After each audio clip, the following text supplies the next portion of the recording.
Assalamu alaikum warahmatullah. Dan uwa ina mana barka da wannan lokaci. So ina kowa fata alkhairi. Ina mana barka da sake haduwa a wannan channel namu mai albarka na Gman TV.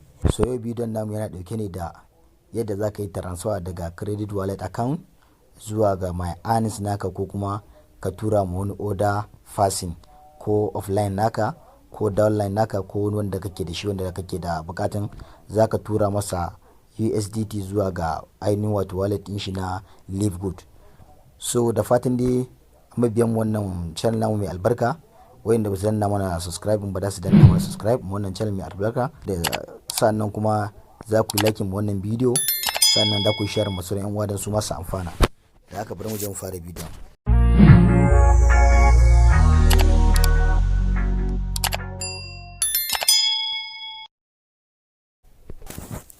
So yan uwa, abu na farko zaka je ka shiga a website din kamar haka. So idan ka shiga zaka je ka taba wannan alaman yankan. So idan ka taba zaka je ka duba my earnings a kasa, gashi nan.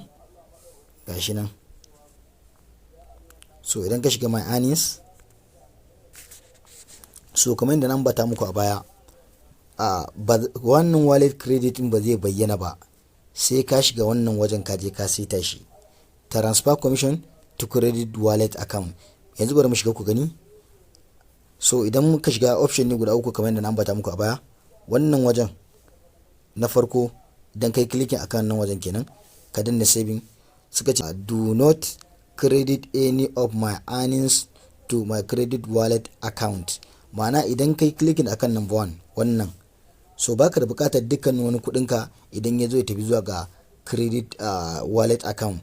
So idan kai clicking number 2, shi wannan kenan, idan kai clicking suka ce I will like to credit the next of my earnings to my credit wallet account. Shi kuma da ka yi choosing ne a nan wajen, za ka zaɓi adadin nawa ne kake so idan ya sauka a dashboard naka na wato earnings wani ya tafi zuwa ga credit wallet account. Misali ka rubuta 10 USDT a nan.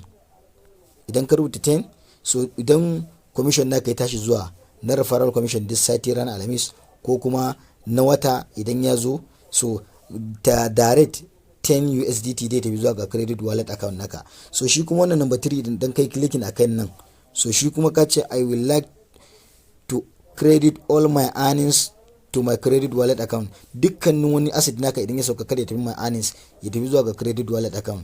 Kamar yadda na ambata muku a baya, shi credit wallet account idan ya tafi zaka yi abubuwa ne da shi kamar haka. Na farko zaka biya monthly subscription idan ba na shekara ka yi ba kenan. Sa'an nan zaka siya product da shi. Sa'an nan kuma zaka iya tura ma wani order passing wannan dalan da yake cikin wannan wajen idan yana cikin credit wallet account. So kana dannawa, duk wanda ka danna dai kai charging zaka yi danna save. Kana danna save, so duk wanda kai clicking ka danna save zai gwada maka shikenan yayi continue, kana danna continue shikenan. So ga credit wallet account nan, so sai mu shiga. Idan muka shiga gashi nan $15 ne a ciki. Na farko idan ka danna wannan transfer to my earnings zai koma zuwa ga my earnings, dai bar credit wallet account naka dukansu da su koma idan ka danna wannan transfer to earnings. Sa'an nan idan ka zo kasa nan wajen, ga wajen da suka ce ID, ga wajen da suka ce username. So duk mutum da kake so zaka tura masa zai baka username din sa. Iya username din ma idan ya baka ya wadatar. Idan ka rubuta a nan wajen username din, idan ka rubuta nan shikenan, idan ka tashi turawa zai fito da sunansa successful tare da sauran wato ainihin bayanansa information ɗinsa. Idan kuma ID sa ya baka ka rubuta nan, shi ma dai successful. Idan kuma ya baka duka biyu ma duk zaka yi rubuta. Yanzu misali bari mu gwada wani ku gani misali. So wannan da muka rubuta da ka zo ƙasa nan wajen kenan, sai ka clicking a wajen, sai ka shiga transfer credit, sai ka mai da shi transfer credit. So sai ka danna continue. Dan ka danna continue zai gwado muka kamar haka. Sai ka zo kasa sai ka rubuta amount da kake so zaka tura masa. Misali sai mu rubuta $5. Da muka rubuta $5 sai mu danna continue.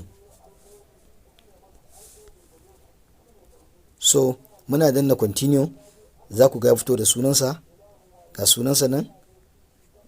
So kana zuwa za ka danna sai ka zo kasa sai ka danna issue credit, kana danna successfully zai tafi zuwa gare shi. So daga lokacin da ya tafi wajensa kaga shikenan da isa zuwa ga account ɗinsa, sai ya tura maka zuwa ga order wallet ɗinka, ko kuma in P2P dai ya ma P2P ya sayar da tura ma kuɗinka. So wannan shine a takaice da ake transfer to credit wallet account. Da fatan wannan bidiyo ya burge ku, muna fata da ku danna wannan bidiyo like, sa nan da ku yi share masu ran uwa.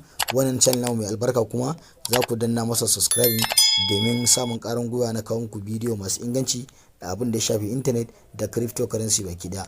Ina kuwa fata alkhairi, a nan kuma nake sallama da ku irin ta musulunci. Assalamu alaikum wa rahmatullahi ta'ala wa barakatuh.